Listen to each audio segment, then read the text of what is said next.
الحمد للہ عدد خلقہ ورضا نفسہ وزنۃ عرشہ ومداد کلماتہ والصلاۃ والسلام علی صفوۃ رسلہ وخیر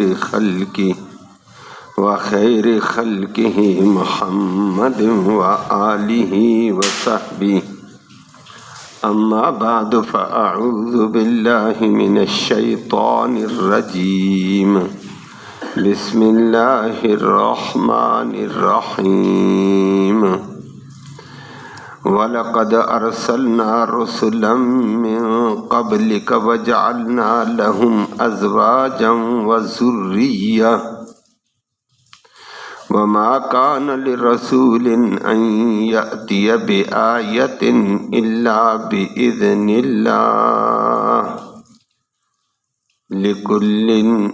لِكُلِّ أَجَلٍ كِتَابٌ يَمْحُو اللَّهُ مَا يَشَاءُ وَيُثْبِتُ وَعِندَهُ أُمُّ الْكِتَابِ صدق اللہ العلی العظیم وبلغنا رسولہ النبی الأمی الکریم۔ اللہ اللہ قابل صد تکریم معزز سامعین کرام، جس طرح پہلی آیات میں اللہ کی توحید کا تذکرہ تھا جو ایک انسان کے نجات کے لیے مرکزی چیز ہے کہ اللہ کی توحید پر ایمان لانا، اللہ کی عظمت، اللہ کی کبریائی، اللہ کی بندگی، اللہ ہی کی بندگی کرنا، وہ آپ نے سنا، اللہ نے نبی کو بتا دیا، نبی آپ کا یہ کام ہے۔ آج اس کے مقابلے میں رسالت کا ذکر ہے۔ جس طرح توحید پر ایمان لانا ضروری ہے، اسی طرح رسالت مآب صلی اللہ علیہ وسلم کی ذات گرامی پر ایمان لانا بھی ضروری ہے۔ اور اب شیطانی وسوسوں کی وجہ سے رسالت پر اعتراض ہو، انسان کا ایمان خراب ہو جاتا ہے۔ ایمان خراب تو سب کچھ خراب ہو چکا ہے، اللہ ہم سب کو محفوظ فرمائے۔ تو نبی کریم صلی اللہ علیہ وسلم کے دور مبارک میں نبی پر اعتراض کیے، نبی کی رسالت پر اعتراض کیے، وہ کئی اعتراض آپ کے سامنے آ رہے ہیں، تو ان کے ضمن میں اعتراضوں کا جواب بھی دے دیا، ساتھ ساتھ رسالت مآب صلی اللہ علیہ وسلم کی شان اور عظمت کو بھی بیان کیا کہ نبی رسول کسے کہا جاتا ہے۔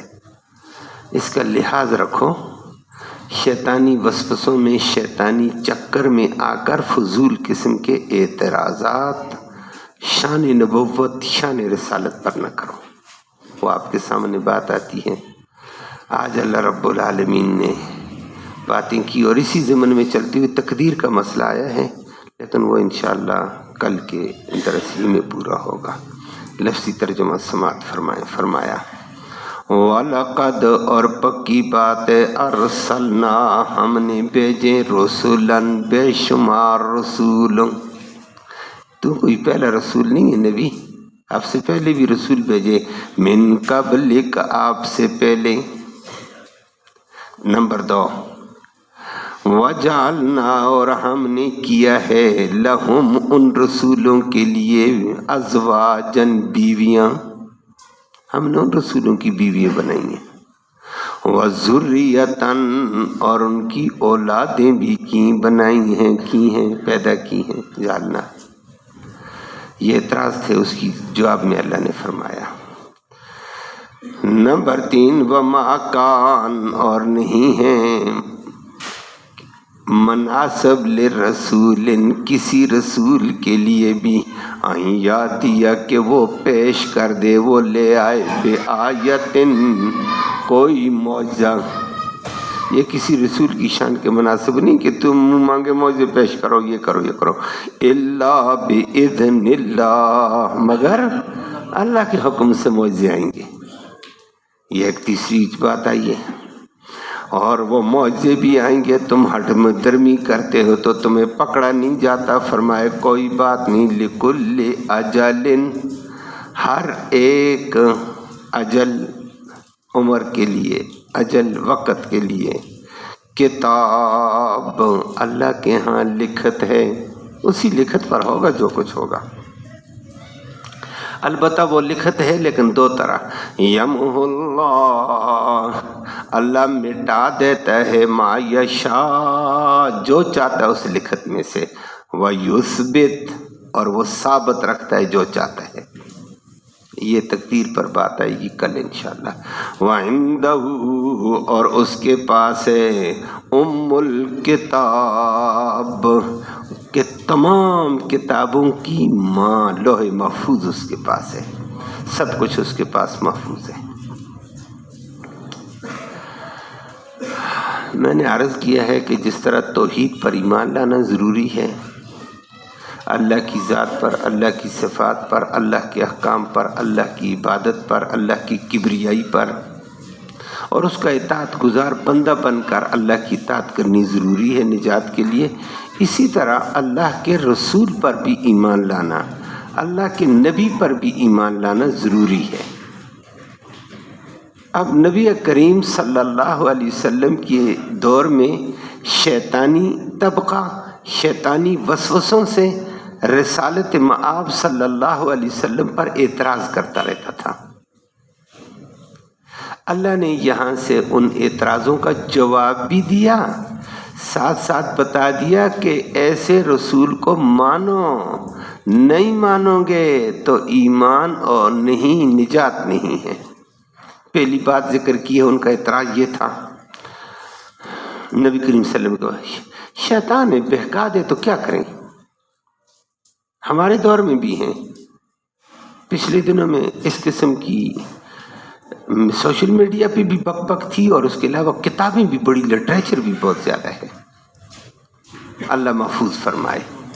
اور لوگ بھی لٹریچر پڑھ کر کہتے ہیں میرے ہاتھ میں کتاب لگی ہے، کتاب یہ کہتی ہے، چونکہ یہ ہے، چنانچہ غرق کر ان کتابوں کو رب کے قرآن اور محمد کریم صلی اللہ علیہ وسلم کے فرمان کی روشنی میں ایمان کا تقاضا ہے، ایمانیات پر، عقائد پر اپنا عقیدہ رکھنا پڑے گا، کتابوں پر نہیں، کتابچوں پر نہیں، تاریخوں پر نہیں ہوتا ہے یہ ایمان۔ اللہ، تو نبی کریم صلی اللہ علیہ وسلم پر ایک اعتراض مشرکین مکہ نے بھی کیا، آج کل بھی کرتے ہیں، کہ یہ محمد کو رسول کس نے بنایا، اس کی کیا شہادت ہے؟ یہ تو خود آ کر کہنے لگا میں رسول ہوں، یہ تو اپنا دعویٰ کیا اس نے، ایک اعتراض یہ تھا۔ دوسرا یہ کہہ دیتے یہ رسول ہے، یہ کھاتا پیتا ہے، رسول ہوتا تو بس عبادت، ذکر، فکر، واہ تم نے اپنا انداز بنایا رسول کا۔ تیسری بات ہے اس نے شادیاں کی ہوئی ہیں، اس کی اولاد ہے، تو یہ رسول ہو کر شادیاں کرتا ہے، اللہ کیسے کم بخت۔ تیسری بات کی چوتھی بات کہنے لگے اگر یہ سچا رسول ہے تو ہمارا منہ مانگا معجزہ پیش کرے، یہ نہیں کر سکتا ہے، منہ مانگے معجزے چند دن پہلے بھی آپ کے سامنے گزرے تھے۔ کبھی کہتے مکہ کے پہاڑوں کو سونے کا بنا دو، مکہ کی زمین کے پہاڑوں کو پرے کر کے یہاں زرخیز ٹکڑے زمین کے پھیلا دو، ہم کھیتی باڑی کریں، کبھی کیا کبھی کیا کبھی کیا۔ اللہ نے سب باتوں کا جواب دیا اور فرمایا رسول کے اوپر ایمان لانا ضروری ہے۔ اللہ نے ایک بات یہ فرما دی ہے کہ یہ رسول کوئی پہلا نہیں ہے، کہ پہلا رسول آیا تو یہ انوکھا کام ہو گیا، ایک نئی چیز آ گئی ہے اور نئی چیز کو تم ماننے میں تردد کرتے ہو، اور یہ تم یہودی ہو، عیسائی ہو، مشرکین مکہ ہو۔ نبی کے سامنے یہ لوگ تھے، یہودی بھی ابراہیم علیہ السلام کو مانتے تھے، عیسائی بھی ابراہیم علیہ السلام کو مانتے، مشرکین مکہ بھی ابراہیم علیہ السلام کو مانتے تھے، بلکہ یہودی کہتے ہیں ہم ابراہیمی ہیں، ابراہیم ہمارا نبی ہے، عیسائی کہتے ہیں ہمارا نبی ہے، مشرکین مکہ کہتے ہیں ہم ابراہیمی ہیں، بیت اللہ ابراہیم علیہ السلام نے بنایا، ہم بیت اللہ کے منتظم ہیں، مقیم ہیں، یہاں ہم سب کچھ ٹھیکیدار ہیں۔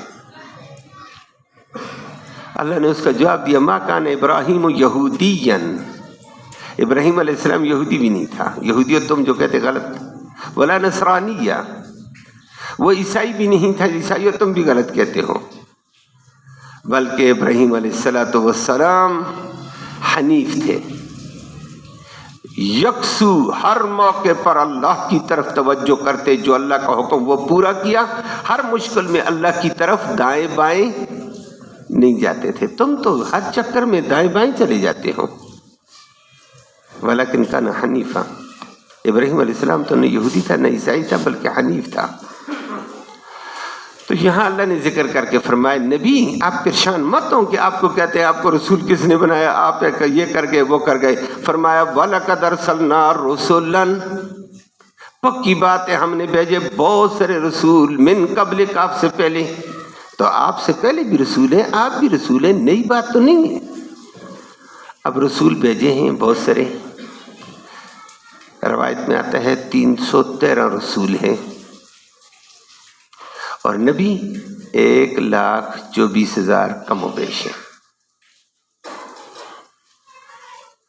ان نبیوں میں سے پھر چنے ہوئے 313 رسول ہیں، پھر ان چنے ہوئے 313 میں سے اولو العزم 5 پیغمبر ہیں، سورۃ احزاب میں پھر ان کو ذکر کر دیا۔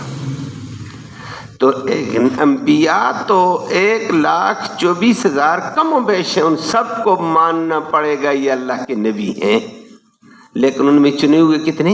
313 ہیں، رسول ہیں۔ اب نبی اور رسول کیا فرق ہوتا ہے؟ نبی وہ ہوتا ہے جس کے اوپر اللہ کی طرف سے وحی آئے، اللہ کی طرف سے اس کی رہنمائی ہو، اللہ اپنا پیغام اس کو دے اور اس کو بتائے کہ تو میرا پیغام عوام الناس کو پہنچا دے، یہ نبی ہوتا ہے۔ لیکن رسول کا ایک درجہ تھوڑا آگے ہو جاتا ہے کہ اس کو اللہ کی وحی بھی آتی، اللہ کی طرف سے رہنمائی بھی ہوتی، جس طرح نبی کو ہوتی، اللہ کی پیغام بھی اس پر آتے ہیں کہ ہمارے ان پیغاموں کو، اس وحی کو عوام تک پہنچاؤ، لیکن ساتھ ساتھ اس کے اوپر نئی شریعت آتی ہے، شریعت اس کی نئی ہوتی ہے۔ باقی نبی کے لیے ضروری نہیں اس کو شریعت ملے، ایک نبی ہے دوسرا بھی نبی اس کے ساتھ آ گیا، دونوں پر وحی آئے گی ایک جیسی، ایک طریقہ، ایک رہنمائی، ایک نبی دوسرے نبی کی سپورٹ کرے گا، لیکن نئی شریعت جس پر آئے گی اس کو کتاب ملے، کتابی شکل میں ہو، صحیفے کی شکل میں ہو، اس کو رسول کہا جاتا ہے۔ تو ہمارے نبی بھی ہیں اور رسول بھی ہیں، اس طرح اور بہت سارے بھی ہیں۔ انبیاء تو بڑے گزرے، موسیٰ علیہ السلام نبی بھی تھے اور ساتھ ساتھ رسول بھی تھے، ان کو تورات جیسی کتاب ملی، نئی شریعت ملی ہے۔ داؤد علیہ السلام تھے، نبی بھی تھے رسول بھی تھے، اور سلیمان علیہ السلام، عیسیٰ علیہ السلام نبی بھی ہیں رسول بھی ہیں۔ اب عیسائی جو نبی پر اعتراض کرتے تھے ان کو بتایا کہ یہ نبی پہلا تو نہیں، اس سے پہلے بھی نبی آئے نا، ان نبیوں میں سے ابراہیم علیہ السلام کو تم سارے مانتے ہو، یہودیت تم موسیٰ علیہ السلام کو بھی مانتے ہو، موسیٰ ابراہیم علیہ السلام، عیسائیت تم عیسیٰ علیہ السلام اور نبی ابراہیم علیہ السلام، تو وہ رسول مانتے ہو تو اس رسول کو بھی مانو، یہ اللہ کا رسول ہے نا۔ تو رسول یہ پہلا نہیں، اس سے پہلے بھی رسول اور نبی آئے، اس کو مان لو، رسول کو مانو، اللہ کی طرف سے اس کو اللہ پیغام بھی دیتا ہے، اپنا وحی دیتا ہے، اپنی رہبری دیتا ہے، اپنی کتاب اور شریعت دیتا ہے۔ تم اللہ کے پیغام کو ڈائریکٹ نہیں لے سکتے ہو، توبہ، اللہ کے پیغام کی تجلی کو برداشت کرنا عام انسان کی طاقت نہیں ہے، یہ اللہ فرشتوں کو دیتا ہے، فرشتے لا کر نبی کے اوپر ڈالتے ہیں، نبی کی روحانی قوت، جسمانی قوت بلند ترین ہوتی، وہ برداشت کرتا ہے فرشتے کو، ہر آدمی فرشتے کو برداشت نہیں کر سکتا ہے۔ یہ اللہ نے چنی ہوئی مخلوق رکھی ہوتی ہے، نبی ہو یا رسول ہو، ان کا موازنہ ہم رسول ان سے ہو سکتا ہے، فرشتوں سے۔ عام آدمی کہاں برداشت کر سکتا ہے، نہ فرشتوں کو دیکھ سکتا ہے، لیکن نبی کی آنکھ کی قوت بھی اعلیٰ، فرشتہ آیا تو دیکھ لیتا فرشتہ آ گیا ہے۔ ہمارے پاس کرامن کاتبین ہیں، دائیں بائیں ہوتے ہیں، ہم تو نہیں دیکھ سکتے ہیں، لیکن نبی کی جس طرح آنکھ کی قوت اعلیٰ، علم کی، عقل کی، جسم کی ہر قوت اعلیٰ ہوتی ہے، وہ برداشت کرتا ہے۔ فرمایا یہ رسول ہے۔ اللہ دوسری بات یہ کہہ دیتے، عجیب بات ہے، اپنا ذہن بنا لیا کہ رسول ہو، اور اللہ نے اسی کا جواب دیا ہے کہ یہ کھائی پیے نہ، یہ شادی نہ کرے، اولاد نہ ہو، یہ شادی، بیویاں، ازدواجی زندگی، یہ لطف اندوزی کی زندگی، اس سے کیا تعلق ہے؟ رسول ہو، عبادت، ذکر، فکر، بس۔ فرمایا غلط کہتے ہو، جھوٹ کہتے ہو، جتنے بھی نبی اور رسول آئے سارے بشر ہیں، سارے۔ فرمایا یہ ہے، یہ ایمان لانا ضروری ہے کہ رسالت پر ایمان لانا، رسالت، رسول اللہ کا منتخب نمائندہ ہوتا ہے، وہی والا جو ہماری رہنمائی کرتا اللہ کی طرف سے۔ نمبر 2 وہ ہوتا ہے کون؟ بشر۔ لیکن میں نے کہا عام بشر سے بلند تر ہے بشر۔ میں نے ابھی ذکر کیا، ہم فرشتے نہیں دیکھ سکتے ہیں، لیکن انبیاء اور رسول فرشتوں کو دیکھ لیتے ہیں، ان کی طاقت ہے، وہ بلند تر مخلوق ہوتی ہے، ان کی بصیرت، آنکھ کی قوت بھی زیادہ، عقل بھی زیادہ، علم بھی زیادہ، جسمانی قوت بھی زیادہ ہوتی ہے۔ بلکہ اللہ اکبر، اس کے اوپر پہلے بھی آپ نے سنا ہوگا، حضرت موسیٰ علیہ السلام کے پاس ملک الموت آ گیا۔ ملک الموت ایک بڑی طاقت والا فرشتہ ہے۔ ملک الموت بڑا ہے، اس کے ماتحت ٹیمیں ہیں فرشتوں کی جو لوگوں کی روح قبض کرتی ہیں، ان کے سربراہ کا نام ملک الموت ہے، لوگ اسرائیل کہہ دیتے ہیں، یہ بڑے فرشتوں میں سے ہیں۔ انبیاء کا یہ رتبہ ہے، یہ دیکھنا پڑے گا، عام میں اور آپ کیا باغ کی مولی، توبہ، یہ انبیاء ہے۔ تو میں نے طاقت کا ذکر کیا، اسی کے ضمن میں اگلی بات آپ کے سامنے آئی جس سے آپ کو اندازہ ہو جائے۔ ہر نبی کے پاس جب اس کی وقت مقرر ہوتا ہے موت کا، موت تو آتی ہے، بشر ہے تو موت آئے گی، بشر پر کیا، جنوں پر بھی، فرشتوں پر بھی موت آئے گی، اگر نہیں آئے گی تو صرف اللہ پر نہیں آتی ہے۔ ملک الموت آتا ہے، عام آدمی اور نبی میں یہ فرق ہوتا ہے، وہ آ کر عاجز بن کر کہتا ہے جی آپ کے زندگی کے لمحات پورے ہو چکے ہیں، اجازت ہو تو فلاں ٹائم آپ کا پورا ہونے والا ہے، میں آپ کی روح قبض کروں، اور اگر مزید زندہ رہنا چاہتے ہیں تو اللہ سے رابطہ کرو، آپ اللہ کے رسول ہیں، نبی ہیں، اللہ کی وحی آپ پر، اللہ کی رہنمائی آپ پر، اللہ کا پیغام آپ پر آتا ہے، آپ اللہ سے رابطہ کر کے مزید اپنی زندگی مانگ لو۔ باقی اگر نہیں چاہتے ہو، ہمیں اجازت دے دو، ہم روح نکالیں گے، یہ اجازت مانگتے ہیں ہم سے کوئی بھی، باقی کسی سے کوئی بھی اجازت، ولی سے اجازت، صحابی سے اجازت، فرشتوں سے اجازت نہیں۔ ملک الموت اپنا ٹائم کے اوپر کام کرتا ہے، وہ کل تقدیر کا مسئلہ آنے والا ہے، تقدیر آئے گی تو۔ اب میں نے طاقت کا ذکر کیا جس سے نبی کا مقام بھی آپ کو پتہ چل گیا کہ نبی یہ ہوتا ہے، رسالت پر ایمان لانا یہ ہے۔ رسول اللہ کی طرف سے منتخب نمائندہ ہوتا ہے، بشر ہوتا ہے لیکن بلند تر ہوتا ہے، علم میں، تقوی میں، عقل میں، جسمانی توانائی میں۔